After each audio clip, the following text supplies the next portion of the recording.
Y le doy la bienvenida a este espacio a Pilar de Siga, investigadora de Causa en Común y también es internacionalista por el ITEMS y también socióloga por parte de la UNAM. Pilar, te agradecemos estos minutos para Con Mega Noticias. Hola, ¿qué tal, Nancy? Muchísimas gracias por el espacio.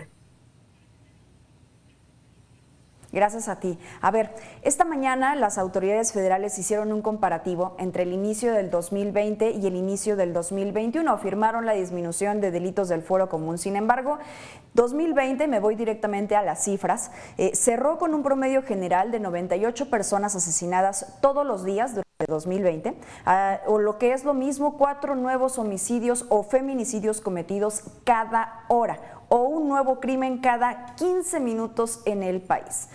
Pareciera ser que es una publicidad engañosa las afirmaciones de la titular de seguridad de nuestro país, Rosa Isela.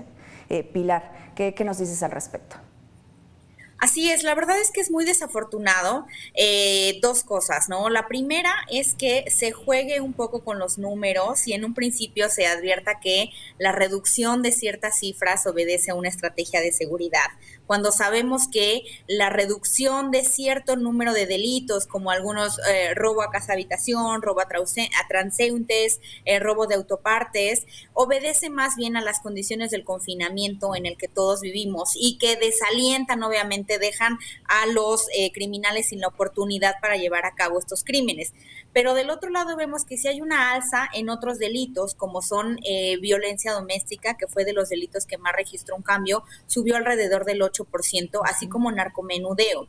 Entonces, lo que nosotros observamos es que la posible disminución de delitos, de algunos delitos, obedece no a una estrategia de seguridad, sino a las condiciones del confinamiento en el que nos encontramos, todas y todos ya por un año. Entonces, es muy importante que veamos estas cifras con todo cuidado y con todo detenimiento, porque desafortunadamente con la pandemia no se dejó de cometer crímenes en México y la violencia no bajó.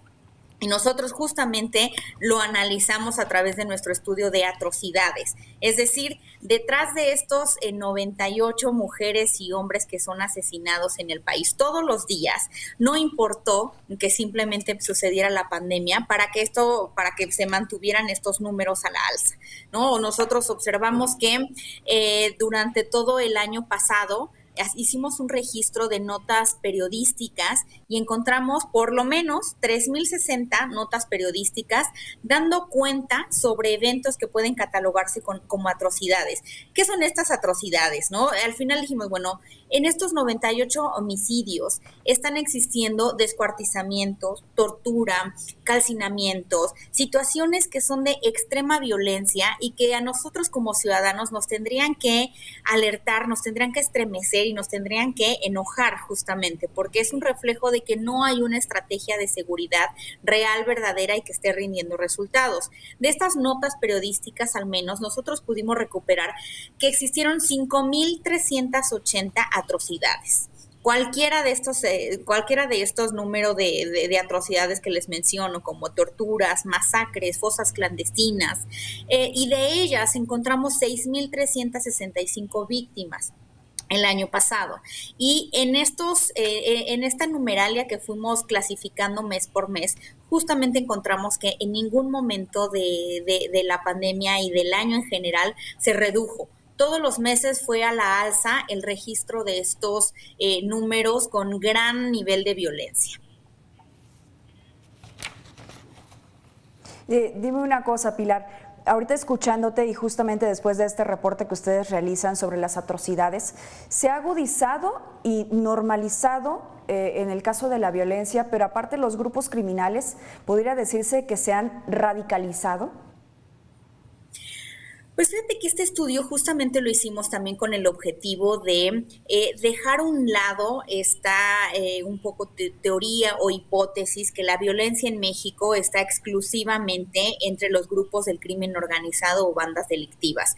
La mayoría de estas atrocidades que nosotros encontramos justamente fueron cometidas de mexicanas y mexicanos contra otros mexicanos. La mayoría, o bueno, una gran parte de estas, por ejemplo, sucedieron también al interior de los hogares. Encontramos un número alto, ¿no?, de los más altos, de asesinatos de niñas, niños y adolescentes. 410 fueron asesinados y fueron asesinados en el seno familiar, ¿no?, en su casa o en algún espacio de convivencia con la familia, lo cual nos deja un poco de lado estas teorías que simplemente que buscan explicar la violencia en México por el crimen organizado. La realidad es que no es así. La realidad es que la violencia o las violencias tienen que estudiarse de una manera particular, porque no son los mismos tipos de asesinatos que suceden en Guanajuato, en Tamaulipas, en Ciudad de México, en Estado de México. Cada entidad estamos nosotros observando que obedece a diferentes características de la violencia. Entonces, para de verdad tener un programa, un proyecto que ataque este tipo de atrocidades y de situaciones, es necesario, número uno, reconocer que la violencia no es exclusiva de los grupos criminales, y número dos, que los tipos de violencia son muy distintos en cada entidad, ¿no? Hace un rato hablaban de Guanajuato. Guanajuato se puso en el primer lugar de número de atrocidades, sino que fue de masacre. Se colocó en el número 1 de asesinato de niñas, niños y adolescentes, en el número 1 de asesinato de funcionarios públicos y en el número 1 de actos de terrorismo. Entonces, a través de este estudio que hacemos nosotros, es más claro ver qué es lo que está sucediendo, por ejemplo, en Guanajuato, a diferencia de otras entidades donde se registra otro tipo de violencia. Descomposición social, yo creo que concluiríamos con eso. Pilar de Siga, te agradezco estos minutos para con Mega Noticias porque nos das otro panorama. No necesariamente son grupos criminales, ciudadanos contra ciudadanos. Hasta se me pone la piel chinita. Muchísimas gracias. Gracias, Mitzi. Buena tarde.